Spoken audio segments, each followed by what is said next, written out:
في واحدة من أعظم الليالي الإفريقية التي عاشتها جماهير اتحاد العاصمة، تحول ملعب 5 جويلية إلى مسرح حقيقي للفرجة خلال مواجهة نادي الزمالك المصري في ذهاب نهائي كأس الكونفدرالية الإفريقية. لكن قبل بداية المعركة فوق أرضية الميدان، كانت جماهير اتحاد العاصمة بقيادة مجموعات المنعرج الشمالي العاصمي قد بدأت عرضها الخاص في المدرجات بتيفو عالمي حامل الكثير من الرموز والرسائل العميقة. ولم يكن هذا العمل مجرد تيفو عادي، بل يعتبر أكبر تيفو في تاريخ ملعب 5 جويلية بالنظر إلى حجمه الضخم، دقة تفاصيله، وطريقة تنفيذه التي غطت جزءا هائلا من المدرجات في مشهد أبهر الجميع داخل الجزائر وخارجها. هذا العمل الكوريغرافي لم يكن فقط استعراضا بصريا، بل رسالة كاملة تعكس طموح الجماهير ورغبتها في رؤية فريقها فوق عرش إفريقيا.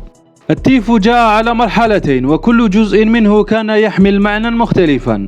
في البداية ظهر غراب محلقا يحمل قطعة ذهبية في منقاره، فاختيار الغراب لم يكن عشوائيا، فالغراب يعرف في العديد من الثقافات بالذكاء، الجرأة، والقدرة على اقتناص الأشياء الثمينة، ما جعله رمزا مثاليا لفكرة خطف الذهب الإفريقي وانتزاع الكأس القارية. أما اللون الذهبي الذي سيطر على أجزاء كبيرة من اللوحة فكان يرمز بشكل واضح إلى كأس الكونفدرالية الإفريقية الذي يحلم الجميع برفعها. لكن العبقرية الحقيقية في هذا التيفو كانت في التفاصيل.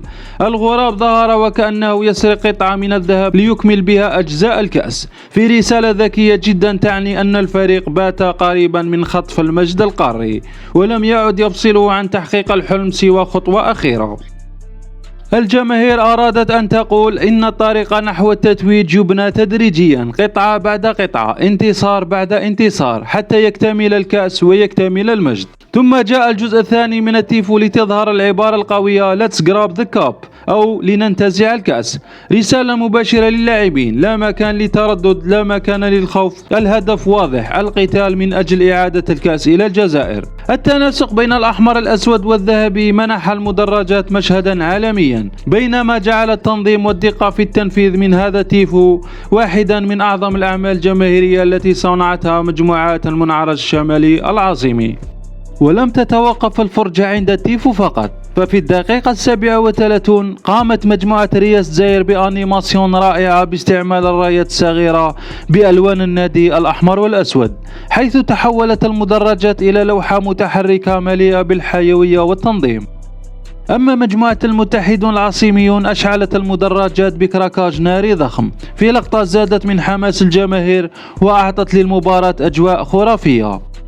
أما مجموعة العاصمة فقد أضافت لمستها الخاصة عبر استعمال السموك الأحمر والأسود لتغطي سحب الدخان أرجاء المدرجات، في مشهد زاد من هيبة الفرجة البصرية داخل ملعب 5 جويلية.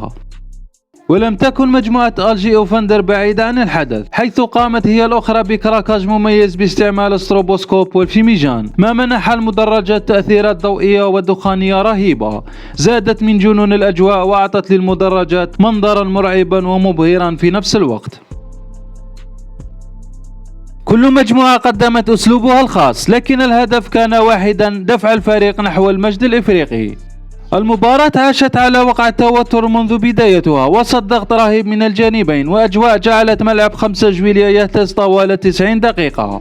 وفي واحدة من أكثر اللقطات إثارة، نجح الزمالك في الوصول إلى الشباك وسط صدمة جماهير الاتحاد التي اعتقدت أن الفريق المصري خطف هدفا قاتلا. لكن بعد العودة إلى تقنية الفار تغير كل شيء. الحكم ألغى هدف الزمالك بعدما اكتشف وجود ركلة جزاء لصالح اتحاد العاصمة في نفس اللقطة، لتنفجر المدرجات فرحا وتتحول الصدمة إلى لحظة هستيريا داخل الملعب. نفذ الركلة اللاعب خالدي، حيث سجل من خلالها هدف الانتصار القاتل، هدف أشعل مدرجات 5 جويلية وأدخل الجماهير في فرحة جنونية لا توصف. هدف منح اتحاد العاصمة الفوز بهدف دون رد وأشعل الحماس قبل مباراة العودة المنتظرة في استاد القاهرة بمصر.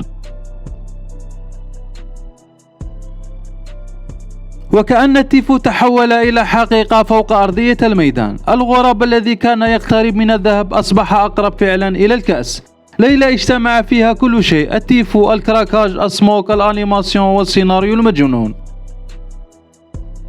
وفي الأخير إذا أعجبكم هذا الفيديو لا تنسوا دعمنا بالإعجاب والاشتراك في القناة ليصلكم كل جديد متعلق بعالم الإطراس والأجواء الجماهيرية في الجزائر وإفريقيا. سلام.